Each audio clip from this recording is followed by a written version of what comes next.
Hey guys, it's Linseed here. In fact, you can look down at the bottom left corner of the screen and see that it is in fact Linseed, the level 4 Half-Orc Druid that you are currently looking at. He is, of course, a resident of the one of the best pieces of literature to come out so far this century, otherwise known as Baldur's Gate 3. I logged on to RZN Pirates, and I wanted to see if there'd been any activity there. And boy, I was surprised to see there had been quite recently too. And then I noticed I had some other messages and some interesting, people pinging me and kind of reaching out and wondering what I've been up to. Well, this is what I've been up to. I've been working on some new content. It's going to be a literary commentary on this piece of literature, filmed from inside of it.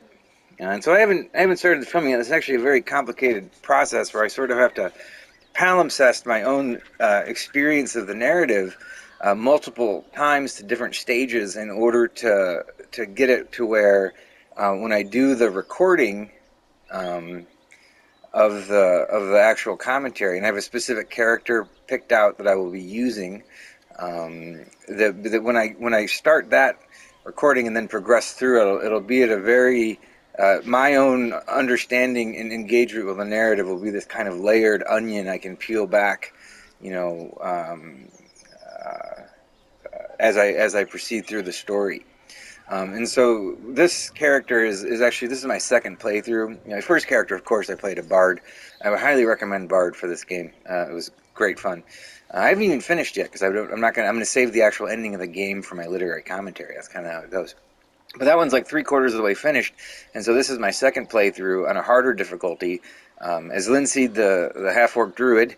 Um, and then so I'm expanding and learning different parts of the narrative, because when I do my commentary version, it's going to be on a very challenging difficulty where, like, if you die, it erases your save file. And so I have to be like pretty good at the game in order to pull it off.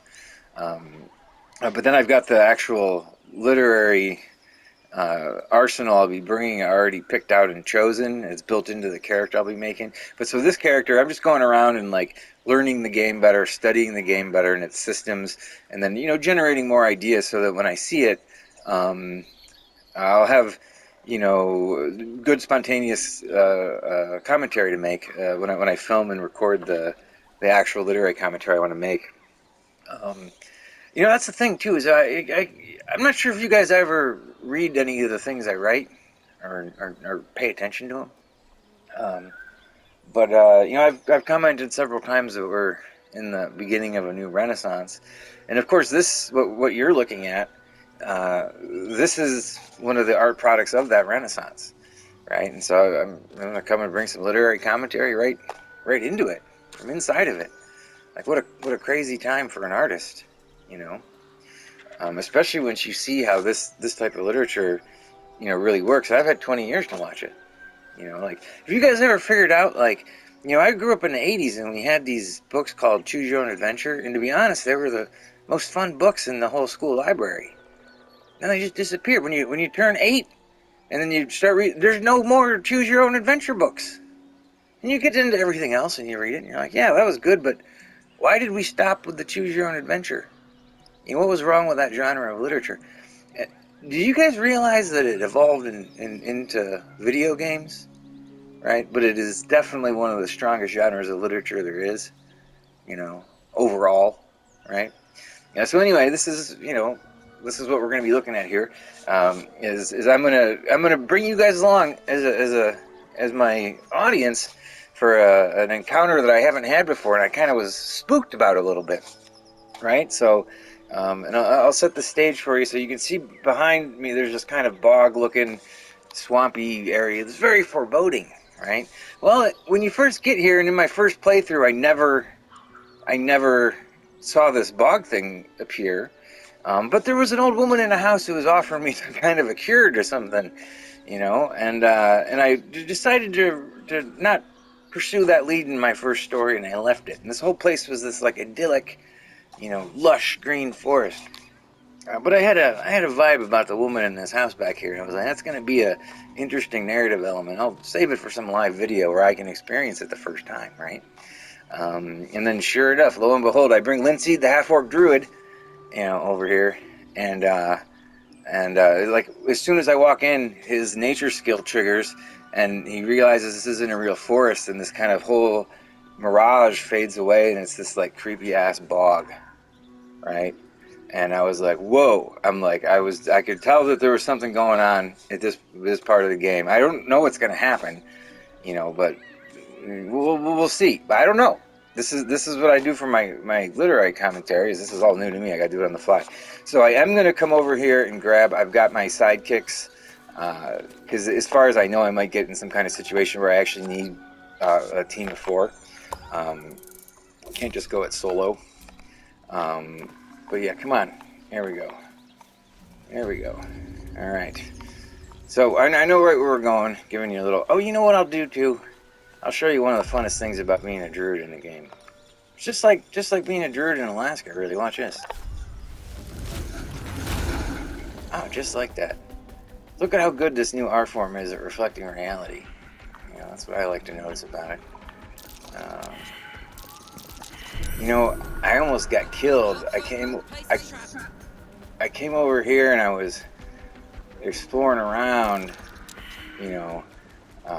doing a little prep work for this encounter, and I ran into this tiny frog. It was like pink, and it was like really disturbed, and it like really didn't like the woman in the cabin, and her name's Ethel, and it was very angry and upset, and it was this little frog, and then it goes nuts, and it decides to attack me. I'm like, what the heck?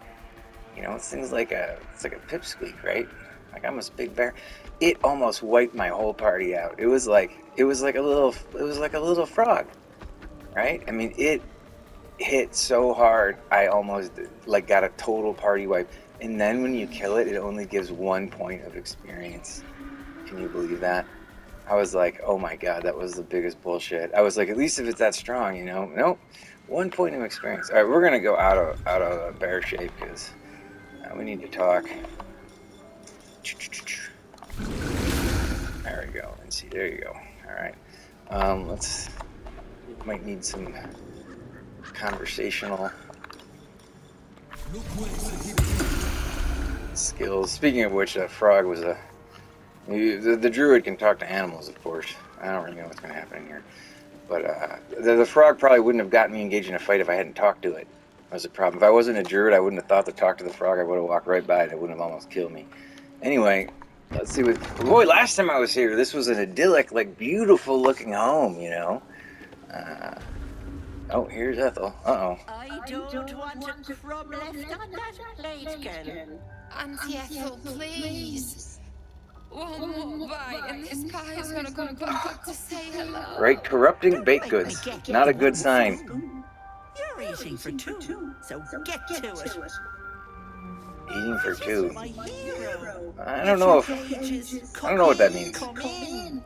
Feel free to relax yourself and have a cuppa. Gods grant me patience. Eat up, Mayrina. I won't say it again.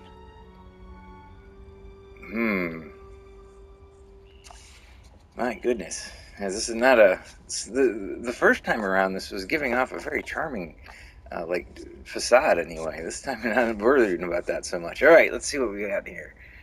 Yeah, let's just go with you have an interesting home. Isn't it? It's my little refuge for the lost and hopeless. Oh. People in dire need travel from all over Faerun to see little old me. And I do my damnedest to help them. And Damnedest was italicized. Well, you need a lot of help. That regular swimming in your brain juice is a bit of an inconvenience, isn't it? Oh yeah, that's right. The premise of the game is these things called mind flayers. And when the game opens up, they have this parasite that they put in you through your eye, right? And then the parasite causes you to obey this entity called the Absolute, right? Like mind control. But then the character, for some reason, can maintain their independence and then the whole kind of premise at the beginning is whether you try to use the powers of the parasite or if you just ignore them and try to get rid of the parasite. You know, imagine that, something invading you through your eye. Anyway, that's the overall plot. So we ran into her when she was hanging out in the Druid Grove, and she offered to do something about the parasite in our head. So that's the pretext for being here. All right, so that Wriggler swimming in your brain juice is a bit of an inconvenience, isn't it? Yeah, I'd say it is. I'd say that is. Let's see, Ethel. Are you saying you You can... can say, yes, Auntie. What do you say? Want me to take care of the little bugger? That's true. We already met a devil who offered to take it out. And that bargain's on hold. I have no idea what happens with that. But a real devil summoned us to hell and was like, yeah, I'm a devil. Look at all this great food down here. Well, I can get rid of that for you. And that's kind of on... That's what turns out later on in the plot, whatever. All right, so Ethel offers to take care of the parasite. You know, this is a bad idea, right? I don't think it's going to end well if I let Ethel try to do her thing on the parasite in my head. But let's go for it, because I want to see what happens, right? Yes. I do like the meager, but note that I don't work for free. I expect payment up front. One of your pretty little peepers. I pluck it from your head, kiss it for luck, then back in it goes. Won't take but a moment. That is my price. Nothing more, nothing less. Wow, do you guys see how realistic that is? This is a good piece of literature. By the way, this was created in Belgium and Ireland, or where their two headquarters are. You don't see good literature come out of American game stores, game companies lately. You see a bunch of rapacious, predatory, really boring pieces of shit come out of American game companies the last 5-10 years, from my understanding of it. And I even tried one this year, and I was like, whoa, this is a total piece of shit. They spent $1 billion on marketing and like $20 making it. But this game is, look at how good this is. Right up front, I don't even know if it's going to work. In fact, I doubt it's going to work, because the parasite being in your head is part of the narrative. But she wants one of his eyes in exchange. But we're going to do for it. We're going to do it. Let's ask why. That's my business matter. It's nothing nefarious, though. I promise. Yeah, I believe that. A touch, but sure you've 2 eyes in your skull, don't you? No need to be precious. That's fair. All right, here it goes. Linseed's about to lose a peeper. One moment. Ooh, She needs her my crew disapproves. for this.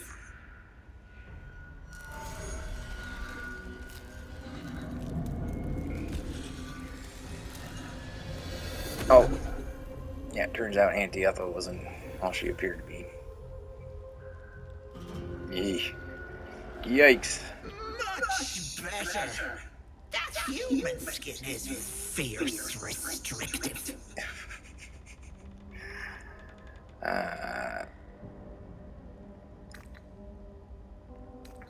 Yes, I should bloody think so. Not many get to see a hag in all her glory. Consider yourself blessed. Now choose, which eye will it be? Right or left? Oh gosh, that is a fucking hard choice. By the way, I'm a little taken aback by how scary Ethel was. I mean, that's kind of, she had a vibe, but Jesus Christ. We're gonna give her the right eye. Hold on to your knickers. This might sting a bit. Ooh.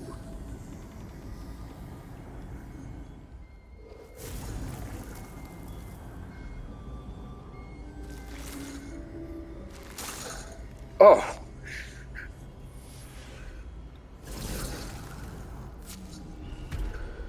No, that wasn't so bad, was it?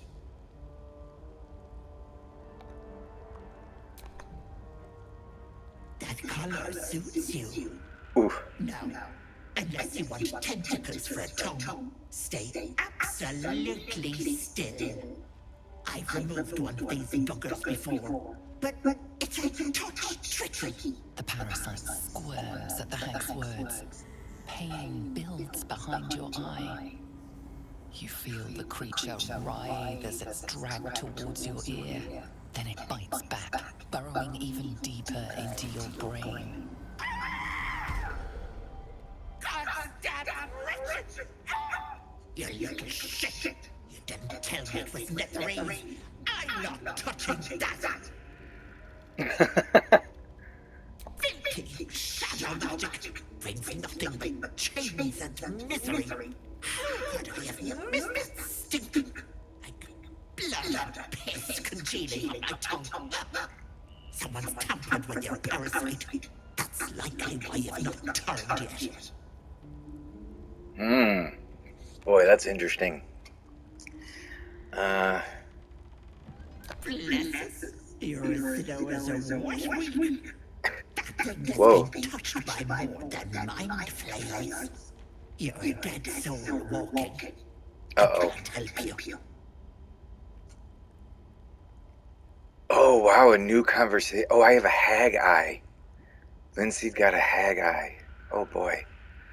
See, it gives you different conversational choices depending on different characteristics you have. What about it?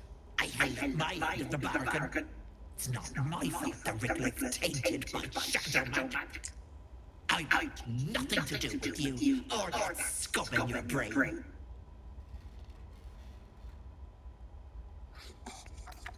I'd kill you for that.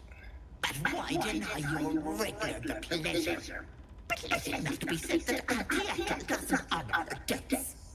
Here, it's on you to fix yourself. Now get out! All right. The gnarled tea house. Yeah, it was, and the forest was nice. It was called like the... Treatment to evict. Bye-bye, lovely. It was called like the Riverside Tea House. What about that? So here's the thing here. Where is she gone, I wonder? I had to explore the narrative, but as we all know, Linseed, the real Druid, wouldn't make a bargain with a hag to get rid of parasite like that. And he'd probably be more interested in getting that youngster out of here. Which that person seemed like someone who was being oppressed in some way. So for my playthrough, I wanted to see what would happen there. But for my playthrough, I'll probably reload this and then not go through with this. But you know, let's see what this charm is for, and then I will save this briefly and investigate the how that eye works. Anti-Ethel's charm. Break this charm to receive all benefits from the Hansen ability spell until long rest. Oh.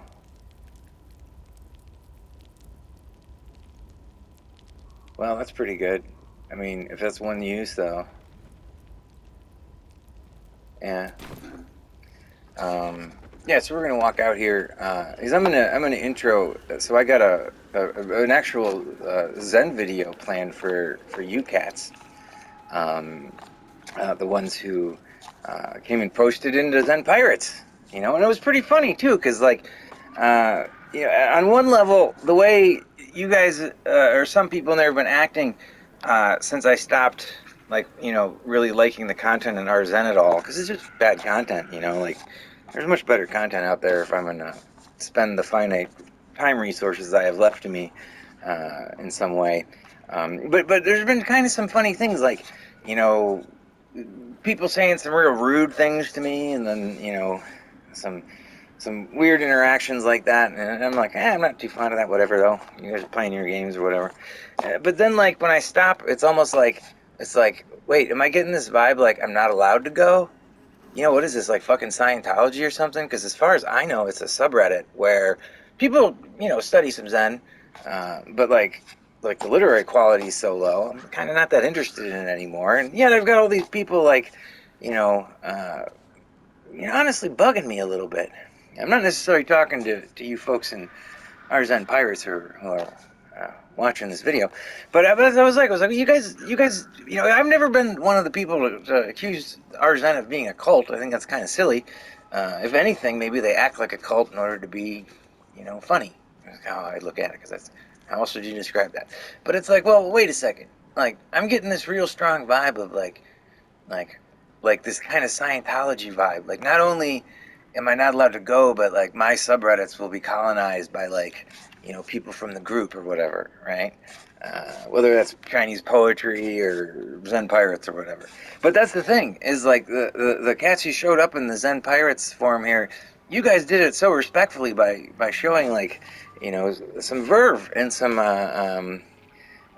maybe a little pedantic in one sense, but like some real, like an effort at some pirate jokes, right? And I was like, oh, okay, well, you're gonna come in here and bring some real piracy, so I'll respond to you that way. But yeah, it was I wanna joke about that a little bit. Like, what is the deal with that? Like, what's going on? Because I'm just busy, right? And like the content's bad, so I stopped reading it. But it's been raining for 4 months. Honestly, I've had I've just been dealing with progressing dementia. Things are kind of challenging in some ways because of that. But I've been working real hard on building up some new literary content in other venues, as you can see, based on this. But I'm still here, and I'm still going to use Zen Pirates. So this is a response video to that situation. And maybe there will be more forthcoming or whatnot. But I'm gonna do a real pirate thing with the next video. But I'm gonna stop this one now. And thank you for coming along. I'll be honest, guys. I was a little afraid of confronting Auntie Ethel on my own, right? So it was good to have some backup, some people looking over my shoulder this time. And boy, that was pretty interesting, wasn't it? Like, for some reason, my character likes to look down, so you can't see his eyeball that well. But maybe in the character sheet screen, we can. Oh, it doesn't. It's not glowing there. Doesn't. Is his eye not glowing? Oh, that was kind of the cool part. Well, anyway, I'll have to explore that later. But yeah, thanks for coming along on my Auntie Ethel expedition. I'm gonna reload this and approach that conversation more in tune with my character's vibe.